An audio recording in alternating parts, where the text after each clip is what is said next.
지난 3월 중국 스촨성 산싱두이 유적지에서 대대적으로 발굴된 500여 점의 유물은 인류의 사전 문명을 입증할 유력한 사료로 충분하다는 평가입니다.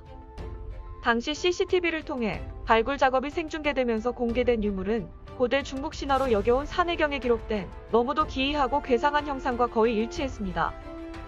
산해경은 고대 중국의 거의 모든 장르를 포괄하는 고대 백과전서로 작자 미상이며 원본은 32권입니다. 현존하는 산해경은 전한의 유흠이 18권으로 정리한 것입니다. 크게 산경과 해경으로 나눠졌으며 지리서적인 산경에 비해 해경은 외국의 풍속과 사물, 신과 영웅, 괴물과 관련해 기괴한 내용이 많아 신화로도 분류됩니다. 4대 역사가인 사마천이 산해경에 나오는 모든 괴물이 쉽게 믿어지지 않는다라고 했을 만큼 상식을 초월한 요상한 형상들이 많이 나옵니다. 학자들은 이번에 출토된 가장 큰 청동 신수이로인 청동수와 산해경에 나오는 신수인, 부상에 관한 기록이 일치한다는 데 주목했습니다. 이로 청동수는 높이가 3.96m로 상중하 3층으로 나뉩니다. 매 층마다 3개의 가지가 있어 총 9개의 가지마다 한 송이 꽃이 있고 그 위에 각각 한 마리 새가 있습니다. 산해경에 나오는 신수인, 부상에는 태양을 상징하는 금까마귀 9마리가 나옵니다. 이로 청동신수의 9개 가지에 태양을 상징하는 새가 앉은 것은 바로 산해경에 나오는 부상나무에서 금까마귀 아래 가지에 9개 태양이 있다는 것과 정확하게 대응됩니다. 그렇다면 산해경에선 하나의 태양이 윗가지에 있다라고 기록되어 있으니 마땅히 청동신수 윗가지에도 태양을 대표하는 새가 있어야 하지 않을까요? 맞습니다. 일찍이 고고학자들과 관광객들은 청동신수 최고 윗가지의 절단면을 발견했는데 아마 오랜 역사를 거치며 그 부분이 유실된 것으로 추정했습니다. 동시에 청동신수 위의 용문양과 새로 발견된 청동용기에 있는 용과 기문양 모두 산해경에서 그 원형을 찾을 수 있습니다. 이뿐만이 아닙니다. 가장 최근에 공개된 3호 청동수 윗가지 부위에는 머리는 사람이지만 몸통은 새인 인수조신산이 있습니다. 이는 산해경의 해외 동경에 기록된 구망과도 일치합니다.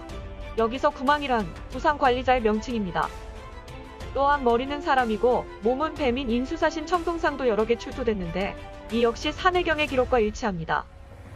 중국 고대 신화에 나오는 복희와 여화 등 신선들은 인수사신의 형상을 하고 있습니다. 산해경에는 또 오대호와 미시시피 강 등 미국 동부 지역이 기록돼 있고 특히 산해경 구경과 십경에서는 미주 대륙의 많은 지역이 아주 정확하게 기재되어 있습니다. 때문에 산해경을 신화와 전설이 아니라 정확하게 기록된 역사로 인식하는 사람이 점점 더 많아지고 있습니다. 사실 지난 100여 년간 학자들이 발굴한 사전 문물의 오랜 연대와 빼어난 기술은 인류 문명 역사를 1만 년이라고 하는 진화론자들을 무색해 하기에 손색이 없습니다. 남아프리카 클럭스도르프 광산에서 발견된 금속구는 28억 년 전에 만든 것으로 불리면 저절로 균형을 잡는 등 그 정확도가 현재의 기술을 초월했습니다. 1851년 미국 매사추세츠주에서 출토된 금속 꽃병은 아연과 은의 합금으로 10만 년 전에 만들어졌고 1968년 미국에서 출토된 삼엽충 화석위에는 사람의 신발 자국이 선명합니다.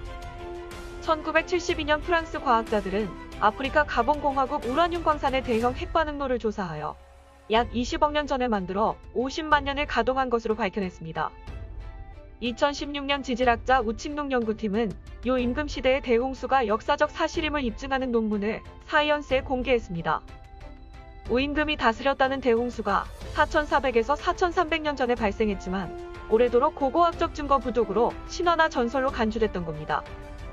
성경 속 대홍수 또한 2008년 홍콩과 터키인들로 구성된 탐험대가 방주 유적 탐사의 성공, 노아의 방주임을 99.9% 확신했습니다. 이에 일부 과학자들은 진화론자의 설명과 달리 인류의 발전 과정은 주기적으로 반복되고 있다고 합니다.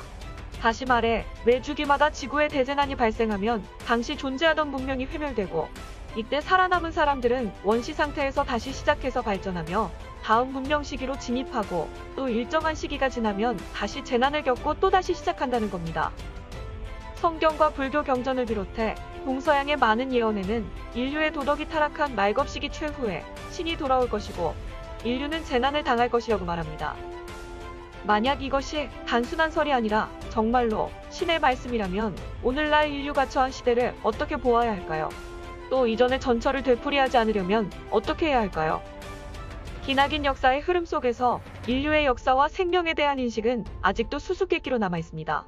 이런 상황에서 이번에 출토된 산싱두이 유적만으로도 진화론은 이미 파산한 거나 다름없습니다. 산싱두이 고고학 연구소장에 따르면 유적지 전체 면적은 1200만 평방미터에 달하지만 지금까지 발굴된 면적은 다 합해도 2만 평방미터에도 미치지 못한다고 합니다. 다행히 산싱두이 발굴 작업이 진행되고 있어 머지않은 장래에 인류의 역사와 신앙, 생명의 의미에 대해 되돌아보는 사람이 늘어날 것입니다. 지금까지 미디어파이였습니다.